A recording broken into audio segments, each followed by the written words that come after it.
on the acreage of open space. It could be a soccer field, but it's open space. It doesn't mean you can't use it, but you get points for that. Every community in the state gets points because of the state's 2-foot freeboard standard. The state already did that for you. Flood data maintenance, people have letters of map change, you maintain that data. Maybe you capture high water marks from flood events, maintain that data. So that gets points. And I highlight stormwater management because a lot of those are things that communities are already doing that you get points in this program for as well. For instance, you can get up to 225 points for controlling peak runoff from new development. You get up to 225 points for a regulatory program based on a stormwater management plan. Erosion and sediment control regulations up to 45 points. Water quality regulations for new development up to 25 points. For each accumulation of 500 points, you get another class. You start as a class 10, 500 points class 9, 1,000 points class 8.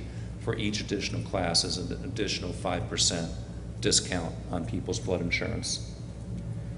Flood damage reduction activities. If you focus on your repetitive loss structures and have a plan that when mitigation dollars become available, you're going to apply them to those structures, you can get points for that. If there's an acquisition and relocation program, retrofitting, drainage system maintenance, you've got drainage systems along roadways, along developments, you've got a maintenance plan for that, you get points.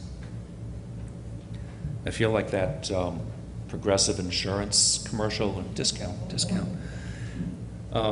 Basin debris removal, you get points. Stream dumping regulations, you get points for that. Flood preparedness, if you have a flood warning system, that generates points. Every community, actually that's been changed. They've downgraded our dam safety program, not because we've done anything, but they've just redone some of the point structures, so it's now 45 points rather than 60 for the state dam safety program.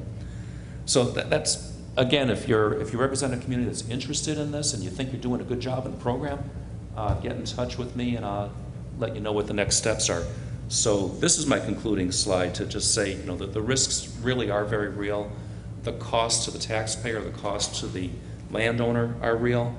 And what we're seeing is, yes, Congress came to the stage to pass a Sandy relief bill.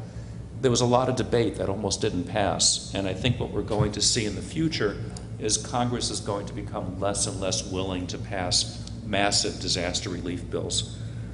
People do really need to take some steps to protect themselves. So build higher. If somebody is developing adjacent to a flood zone, they're not required to build higher, but recommended. The maps can change. Flood zones do change. And the climate is changing. We're seeing more frequent high flood events. The cost of building higher is far exceeded by the reduced risk and the lower flood insurance, and just the fact that you'll have a more resilient community. Gilbert White was a gentleman, he passed away recently at the ripe old age of 94. He was the founder of floodplain management. He was the first person nationally and he worked in the Roosevelt administration, that he came up with the concept of the fact that we cannot engineer our way out of floods. What we need to do instead is manage how we develop our land so it's less prone to floods